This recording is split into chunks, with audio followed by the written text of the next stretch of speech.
The brush trembled, almost imperceptibly, between Isabella Montoya's ink-stained fingers. A single bead of sweat traced a path down her temple, threatening the pristine surface of the tiny ivory oval where the Virgin Mary's sorrowful face was taking shape. Outside, the relentless Andalusian sun hammered the dusty streets of the Triana Barrio in Seville, its glare muted only slightly by the thin, patched curtain covering her window. Here, in the relative cool of her sparsely furnished room, the world shrank to the point of her finest brush, to the delicate curve of a divine eyelid, the subtle blue wash indicating tears yet unshed. This meticulous focus was her refuge, her livelihood, her prayer. It had been for nearly 2 years, ever since Cordoba and the life she once knew had dissolved like smoke. Hidalgo blood ran in her veins, the blood of minor nobility, proud but impoverished. Her father, Don Alonso, a man more adept at quoting Seneca than managing accounts, had left behind little more than debts and the memory of a better education than most girls received, including the patient tutelage in miniature painting from a visiting cousin. That skill, once a genteel pastime, was now her shield against utter destitution.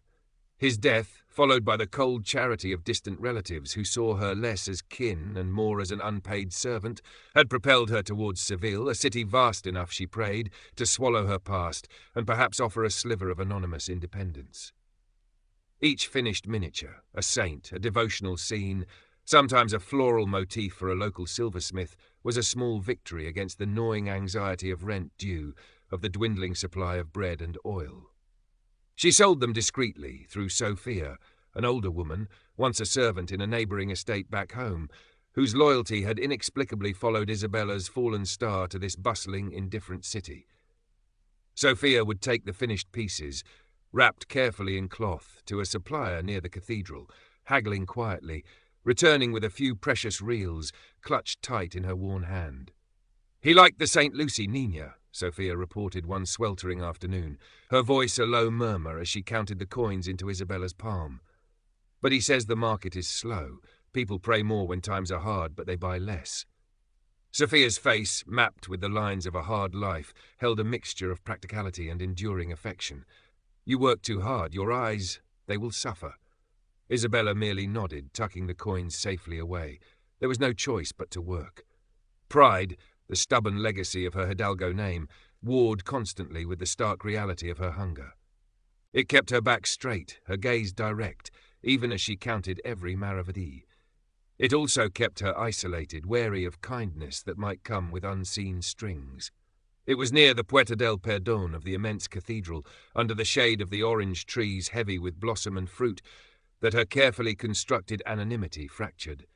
She had delivered a small panel directly, Sophia being unwell, and was turning to leave when a voice, rich and confident, stopped her. "Señorita, forgive my forwardness, but was that your work you left with Father Mateo?" Isabella turned, startled. The man addressing her was perhaps 30, dressed in the fine, dark cloth of a successful merchant, though without ostentation. He had an easy smile, intelligent eyes that seemed to take in everything, including the quality of her worn but clean dress and the telltale smudge of cobalt blue on her wrist she hadn't quite managed to scrub away. She felt a flush rise to her cheeks, annoyance warring with caution. "I am merely a humble artisan, senor," she replied, her voice quieter than intended. He stepped closer, lowering his voice respectfully. "Humble, perhaps, but immensely skilled. I saw the piece, the detail, the life in the eyes, remarkable. My name is Mateo Correa. I deal in imported goods, silks mostly, but I have a fondness for true artistry." He paused, his gaze direct but not impertinent. "Would you consider a commission? A portrait miniature?" A portrait. More complex, more demanding, but potentially commanding a better price. And dangerous. Portraiture felt personal, a step away from the safe anonymity of saints. Yet the offer hung in the air, heavy with possibility. She needed the money. "Perhaps, senor," she conceded, avoiding his eyes, "if the subject is suitable." Mateo Correa smiled, a genuine warmth lighting his face. "Most suitable, I assure you. Myself, actually. A small vanity, but useful for correspondence with partners abroad." He named a price that made Isabella's breath catch. It was more than she earned in a month. Hesitantly, she agreed to meet him at his rented rooms near the Arenal district to discuss it further. That meeting was the beginning. Matteo's rooms were comfortable, filled with the scent of beeswax polish and faint, exotic spices clinging to bolts of silk stacked against one wall. He was charming, knowledgeable about art, and treated her with a respect that acknowledged her skill, not just her gender or apparent station. He spoke of Venice, of Antwerp, of ideas stirring in the wider world, his conversation a stimulating contrast to the circumscribed piety of her usual interactions. The portrait commission led to others. He became her patron, ensuring she had quality materials, smooth ivory, expensive pigments like lapis lazuli. He insisted she move to a slightly better room, cleaner and with more light, arguing it was essential for her work. Isabella resisted at first, pride stinging, but the logic was undeniable, and Matteo's manner was persuasive, never demanding. Slowly, cautiously, Isabella allowed herself to trust him. Affection grew, blossoming into a quiet love that felt both precious and perilous. With Matteo she felt seen, not just as hands that could paint, but as Isabella. He admired her resilience, listened to the carefully edited story of her past with empathy, and celebrated her talent. For the first time since her father's death, a fragile sense of security began to take root. She painted for him, not just portraits, but small allegorical scenes, designs for jewellery he planned to have made. "You capture the soul, Isabella, not just the likeness," he'd say, examining a finished piece, his dark eyes warm. "There is more truth in this tiny oval than in all the grand canvases at the Alcazar." They shared meals. He took her discreetly to hidden courtyard gardens where the scent of jasmine hung heavy in the air. It was a world away from the grinding poverty and fear she had known. Yet, Sophia's warnings echoed sometimes. "He is a good man, Nina, I think," the older woman had conceded, observing Isabella's brighter eyes and less haunted expression. "But merchants swim in dangerous waters. Fortunes change like the Guadalquivir's current. Trust in God always, but keep your eyes open." There were hints of the danger. Matteo sometimes spoke dismissively of certain church restrictions on trade or knowledge.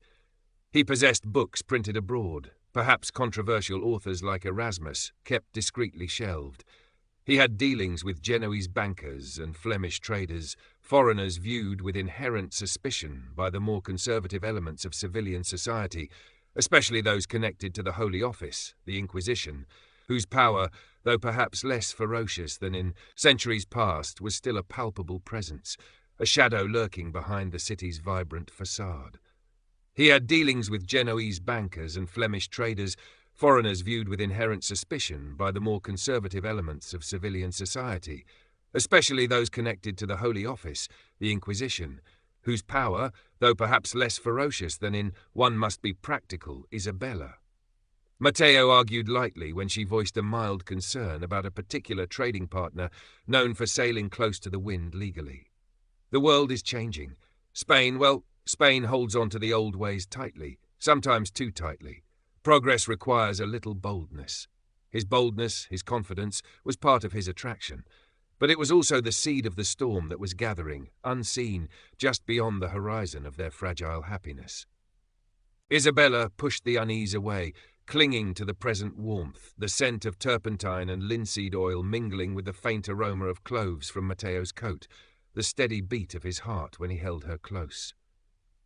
She allowed herself to believe this harbour was safe, this light would last. The storm broke with the suddenness of a summer squall over the plains of La Mancha. It began with whispers, insidious tendrils reaching through the Calais Sierpes, the merchant's heart of Seville. Matteo Correa, it was murmured, kept company with known conversos. He had questioned the Immaculate Conception in casual conversation. He possessed forbidden books. He had dealings with Protestant heretics in Antwerp. The accusations were a poisonous brew, stirred by jealous rivals, or perhaps by genuine suspicion from the ever-watchful eyes of the Holy Office, represented in Seville by the austere figure of Father Ignacio, a Dominican known for his inflexible orthodoxy and quiet diligence. One humid evening, Matteo did not return to his rooms. Isabella waited, anxiety coiling in her stomach. Sophia arrived near midnight, her face grim. "They came for him, Nina. Alguaciles took him away. They sealed his rooms, his warehouse." Panic seized Isabella, cold and sharp. Matteo arrested? It seemed impossible. The world tilted. The next days were a blur of fear and confusion. She dared not approach Matteo's sealed premises. Word spread like wildfire. Matteo Correa accused of heresy, of illicit trade. His name, once spoken with respect or envy, was now uttered with caution or condemnation. Then came the summons. Not a formal arrest, but a request to present herself at an office near the Archbishop's palace. Sophia accompanied her, her hand a small, steady pressure on Isabella's arm. The room was plain, dominated by a heavy dark wood table. Behind it sat Father Ignacio. He wasn't overtly threatening, his voice was calm, almost gentle, but his eyes were like chips of obsidian, missing nothing. "Señorita Montoya," he began, consulting some papers. "You were acquainted with Señor Matteo Correa?" "He was my patron, Father," Isabella managed, her voice barely a whisper. Her hands were clenched tightly in her lap. "A generous patron, it seems." Father Ignacio's gaze swept over her, noting the slightly better quality of her dress, a gift from Matteo. "He provided for you?" "He commissioned my work, Father. I am a miniaturist." "Indeed, and did your work for him include devotional subjects?" The question hung in the air. Painting saints was acceptable. Painting secular portraits, especially for a man now accused of heresy, was questionable. Associating closely with him was dangerous. "Yes, Father, and portraits."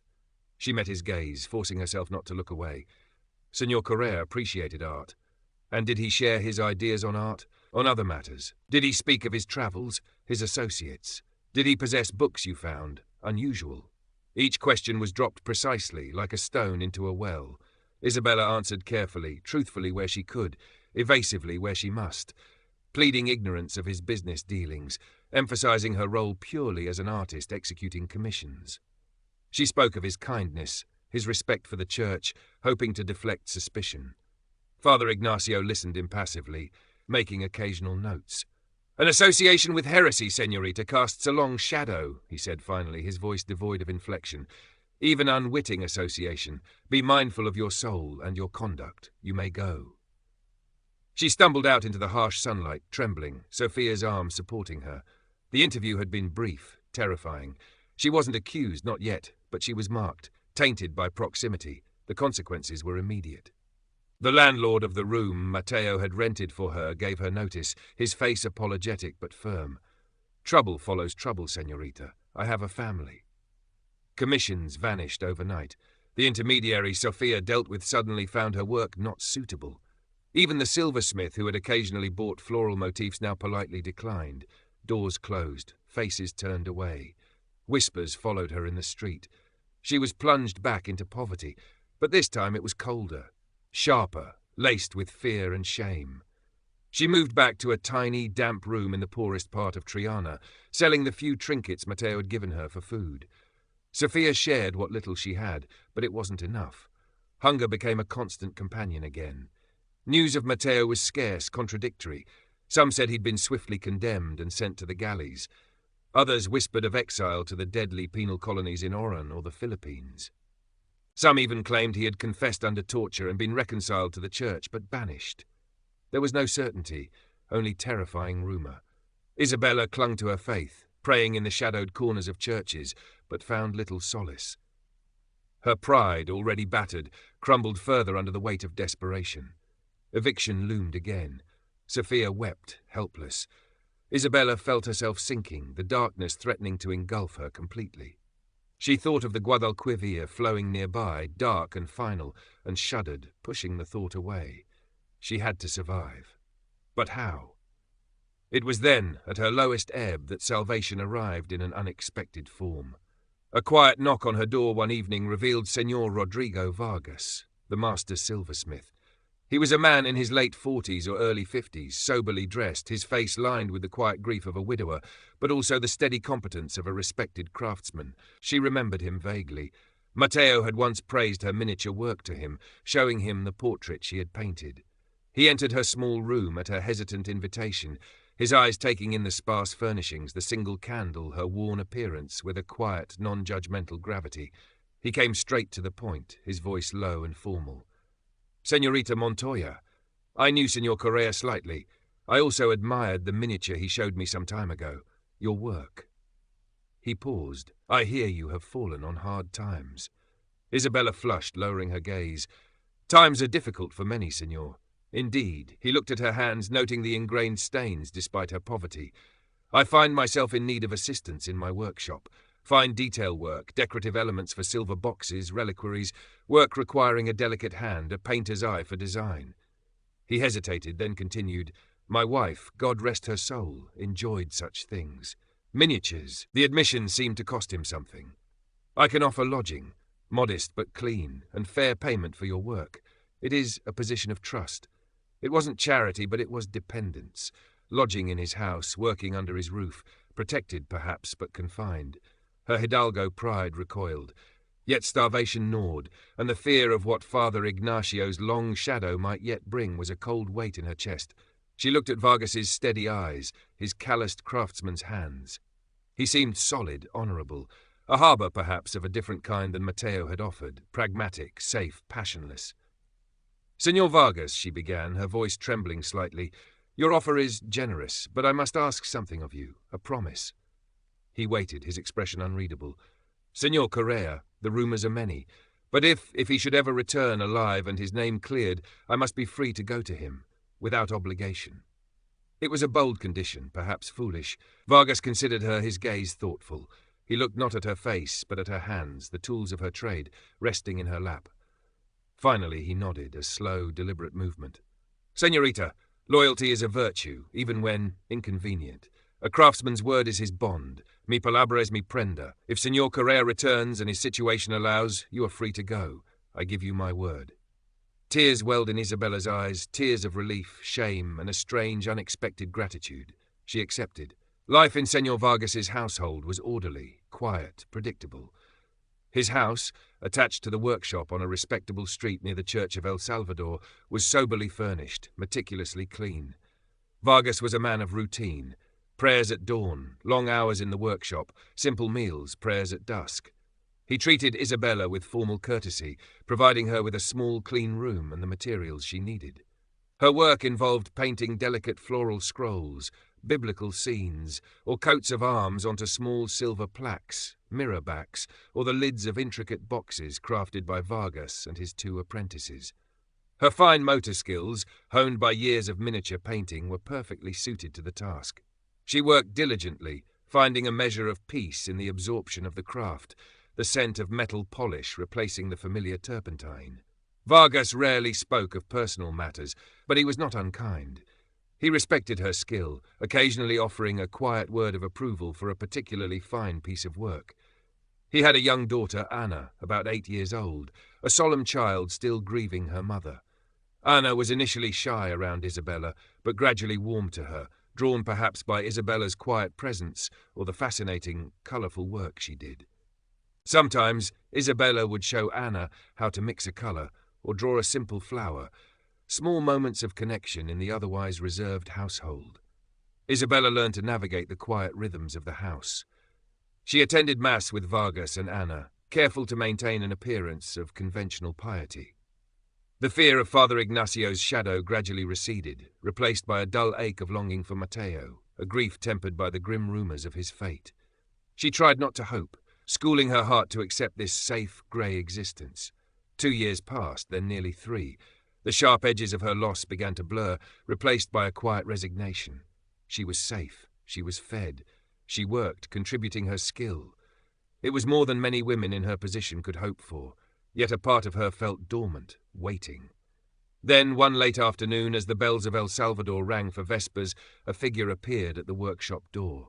Thin, haggard, dressed in rough, unfamiliar clothes, his face gaunt and shadowed by hardship, but the eyes were unmistakable. It was Mateo. Isabella froze, the tiny brush slipping from her numb fingers, clattering unheard onto the workbench. Time seemed to stop. He looked older, scarred by experiences she couldn't imagine, but it was him, alive. He saw her, and a look of profound, weary relief washed over his face.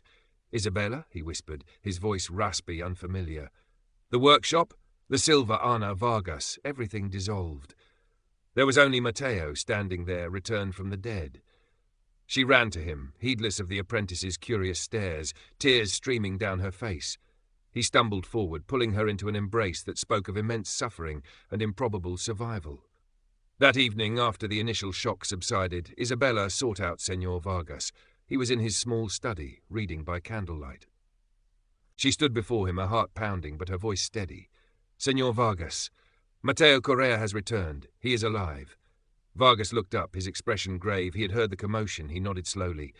"I see." "Senor," Isabella continued, meeting his gaze directly, "you gave me your word. Mi palabra es mi prenda."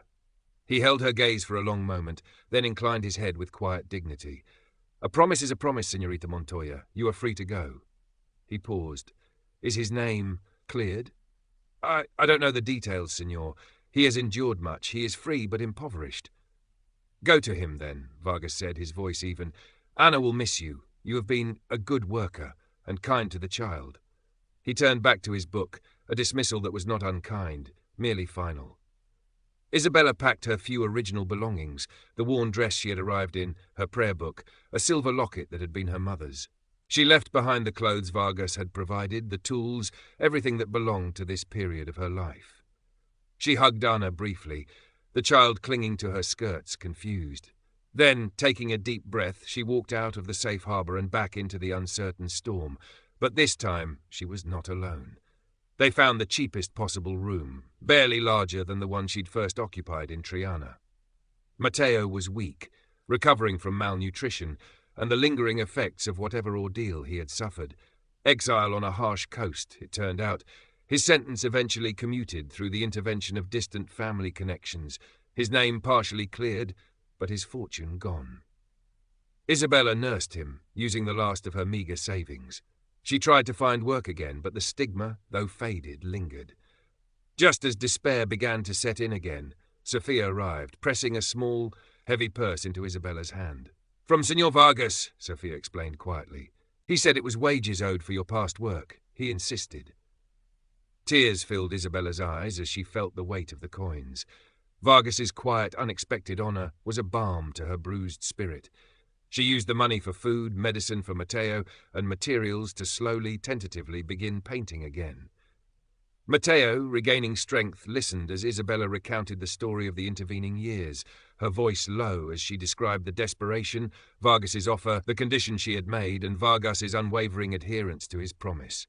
Mateo listened in silence, his face etched with a mixture of pain, guilt, and profound gratitude.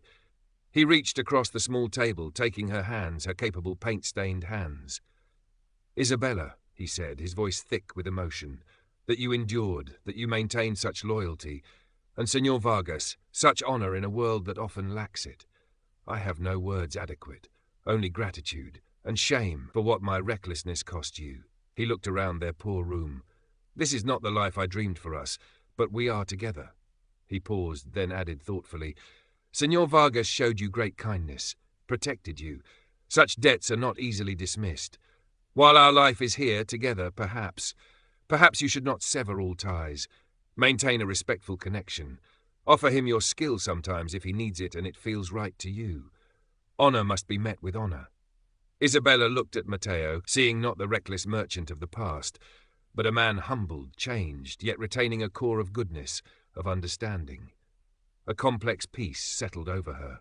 The future was uncertain, impoverished, but it was theirs. She would paint again, perhaps finding a new niche for her small, intricate worlds. She would stand by Mateo, their bond forged in shared joy and tempered by separate suffering. And she would remember Senor Vargas, the sober silversmith whose quiet integrity had provided a harbour and whose honour allowed her finally to return to the man she loved. Her resilience had been tested, her choices complex, but she had navigated the storm, her spirit like the tiny figures she painted, enduring, detailed, and undeniably alive.